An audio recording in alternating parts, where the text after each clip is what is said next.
Well, in the end, the scoreline was fairly comprehensive, I think, between Australia and New Zealand. But was that a fair reflection on the game that we saw? Probably not from my point of view. It felt closer than it ended up being. But what we can all say is that All Blacks were very much deserved winners. Welcome back to the channel. Give me your views down below. What did you make of the match? What did you make of the performance of these two teams? What have you made of their Rugby Championship campaigns? Mixed bag for both sides, actually. And I think for all the teams, barring probably the Springboks if they end up winning it, which we expect them to. I think all the sides in this Rugby Championship are going to look back on it and have a real mixed report card when they review everything. So as I say, give me your views, like the video as well, and subscribe to the channel. I thought this game in Perth was actually pretty high quality. Given the conditions, absolutely bucketing down.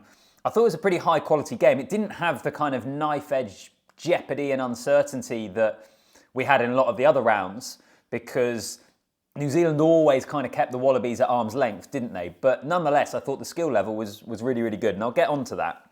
What can we say about both these sides? I think from an Australian point of view in this game, they lost their accuracy and they lost their discipline. Now, the discipline, actually, given the fact they had two players sent to the sin bin, don't think they conceded a point, did they, in either of those 10-minute periods? They actually did really well when they were a man down, but they just couldn't quite, I think, take the most of the opportunities that presented themselves. And when you find yourselves even kind of a score or two scores down when the conditions are like that, and in that type of game, you're then giving yourself a real mountain to climb. It is a lot harder to come back into a match than it would be normally if it's dry conditions. And I think we saw that there was a couple of times where they needed to execute better and score tries when they had opportunities to, and they weren't able to.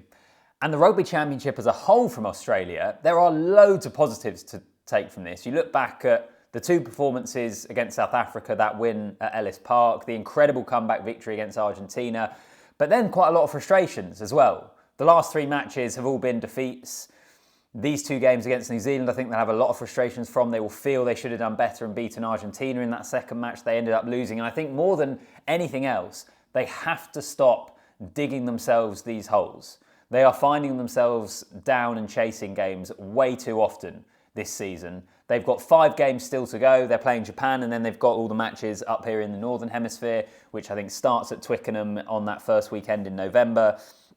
So they have to stop doing that to themselves. There's only been a handful of games, really, that we have seen them take the lead in. The second test at the MCG, and to be fair to the Lions, they then produced a historic comeback. And then the third test against the Lions as well, when they raced into a lead and were able to hold it in tricky conditions that time around.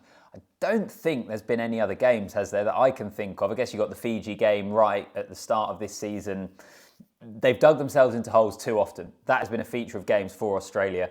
When you're chasing and chasing and chasing games, yes, sometimes you're going to have great comebacks, but ultimately it will come back to bite you. And I think we've seen that certainly in the last 3 weeks or so. From an All Blacks point of view, wasn't all that glitzy a performance, wasn't all that glamorous.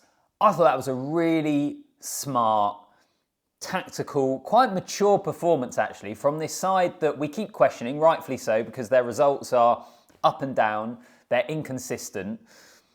But I thought this was really good. I thought they took their opportunities when they arrived, and I thought they just controlled the game pretty well in that second half. They kept, as I say, Australia at arm's length. They took the points when they were on offer with a couple of penalties. They took their tries when Australia coughed up opportunities, particularly in that first half. I thought it was a smart, mature, encouraging performance actually from the All Blacks, and I think some of the selections will give a lot of encouragement as well. A couple of players in particular, I thought Quinn Tupaia, great to see him back. I thought he was excellent. He scored a couple of tries, but he looked really, really good at 13. Do you think that him in the centres and Leroy Carter on the wing, which is what we saw for this game, Carter also scoring a try, do you think that's something that, a combination that you want to see more regularly?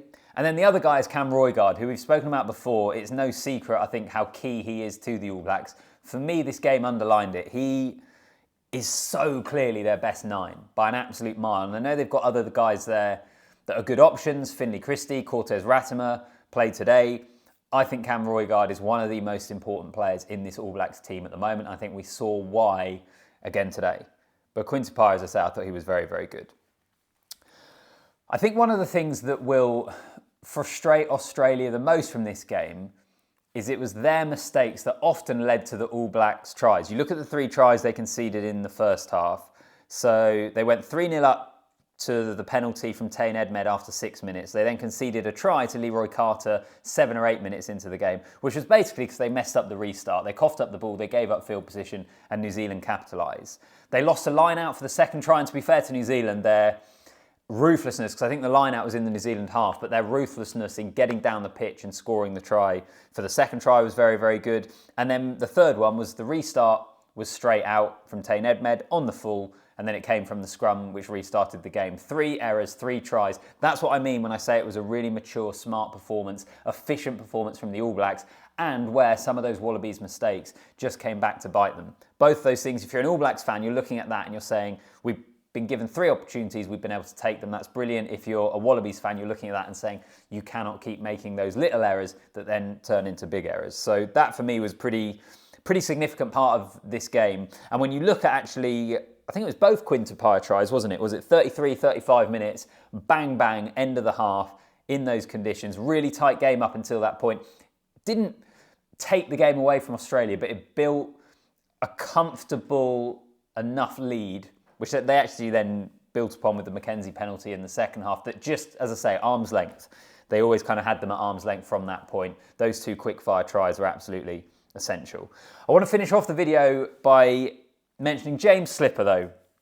150th appearance for the Wallabies, and he's retired. He has been going an awful long time, and he has been part of Wallabies teams that, let's be honest, have struggled. His international career has not necessarily always been the easiest, but he has always been there. He, in the front row to reach that amount of caps is pretty incredible. And you look at a number of guys actually around at the moment or in recent years, whether it's Alan Wynne or Sam Whitelock or Eben Etzebeth, there are guys getting serious caps at the top level over a prolonged period of time. It's pretty impressive. So he waves goodbye. He's been playing good rugby as well, but you always probably knew that this moment was coming. But hell of an international career for James Slipper, so fair play to him. Give me your views about the game down below. What do you make of these 2 teams, where they are at the end of the Rugby Championship? Like the video, subscribe to the channel, and I'll see you in the next one.